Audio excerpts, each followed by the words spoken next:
द्वितीय जमानत का प्रार्थना पत्र माननीय न्यायाधिपति अनिल उपमन साहब ने स्वीकार किया है। इस प्रकार केवल 12 मुकदमे उनके खिलाफ अभी बचे हुए हैं।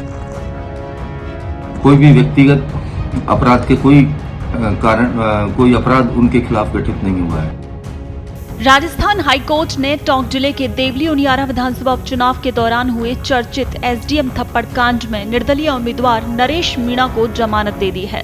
हाईकोर्ट में जमानत याचिका पर सुनवाई के दौरान नरेश की ओर से एडवोकेट डॉक्टर महेश शर्मा, फतेहराम मीणा और लाखन सिंह मीणा ने पैरवी की। उन्होंने तर्क दिया कि आरोप राजनीति से प्रेरित है।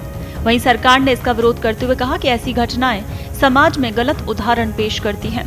हाईकोर्ट ने जमानत तो दी, लेकिन हिंसा के अन्य मामले में जमानत खारिज होने के कारण नरेश मीणा को अभी जेल में रहना होगा और अगली सुनवाई जल्द होने की संभावना है। जस्टिस अनिल कुमार उपमन की एकल पीठ ने नरेश मीणा की जमानत याचिका मंजूर कर ली। ये मामला नगरफोर्ट थाने में दर्ज FIR 166/24 से संबंधित है, जिसमें पुलिस ने पहले ही चार्जशीट दाखिल कर दी है। हालांकि समरावता गांव में 13 नवंबर 2024 की रात हुई हिंसा और आगजनी के मामले में उनकी जमानत याचिका पहले खारिज हो चुकी है, जिसके चलते वो अभी जेल से बाहर नहीं आ पाएंगे। आपको बता दें, ये मामला 13 नवंबर 2024 को समरावता गांव में हुआ था, जब नरेश मीणा ने कथित तौर पर एसडीएम अमित चौधरी को थप्पड़ मार दिया था। इस घटना के बाद क्षेत्र में हिंसा भड़क उठी थी, जिसमें पथराव, आगजनी और पुलिस के साथ झड़प थी। नरेश मीणा ने मतदान में अनियमितताओं का आरोप लगाते हुए एसडीएम पर यह हमला किया था। उनके समर्थकों ने उनकी गिरफ्तारी के विरोध में हिंसक प्रदर्शन किए, जिसमें कई वाहनों को आग के हवाले कर दिया गया। पुलिस ने इस मामले में नरेश मीणा के साथ 63 लोगों को गिरफ्तार किया था। उसके बाद 14 नवंबर 2024 को नरेश मीणा को गिरफ्तार कर 14 दिन की न्यायिक हिरासत में भेजा गया। इसके बाद 6 फरवरी 2025 को पुलिस ने उनियारा के अतिरिक्त मुख्य न्यायिक मजिस्ट्रेट कोर्ट में चार्जशीट दाखिल की थी।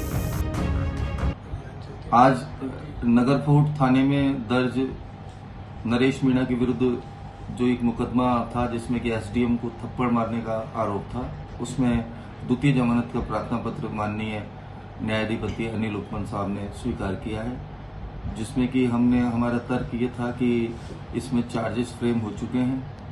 हालांकि चार्जेस 307 के ही हुए हैं, लेकिन कोई विजिबल इंजरी नहीं है। दूसरी तरफ जो 26 मुकदमों का तर्क पिछली बार सरकार की तरफ से दिया गया था, उनमें से अधिकांश मुकदमों में या तो नरेश मीणा को बरी किया जा चुका है या सरकार द्वारा उन मुकदमों में कार्रवाई वापस ले ली गई है।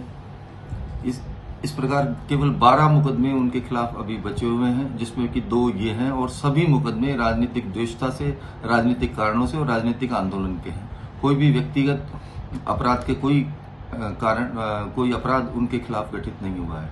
इसने जो अपनी अनुशंसा की है, उसमें माना है कि एसडीएम की भूमिका गलत थी तथा पुलिस द्वारा एक्सेसिव फोर्स का यूज किया गया और अत्यधिक बल प्रयोग की वजह से अनेकों ग्रामीण लोगों को चोट आई है, उनकी संपत्ति का नुकसान हुआ है और इस पर राज्य सरकार को अनुशंसा की गई कि वो कॉम्पनसेशन की राशि ग्रामीणों को दे, और उसकी अनुशंसा का पालन करते हुए राज्य सरकार के गृह विभाग ने सभी पीड़ितों को पीड़ित प्रतिकृत सहायता के रूप में प्रदान किया।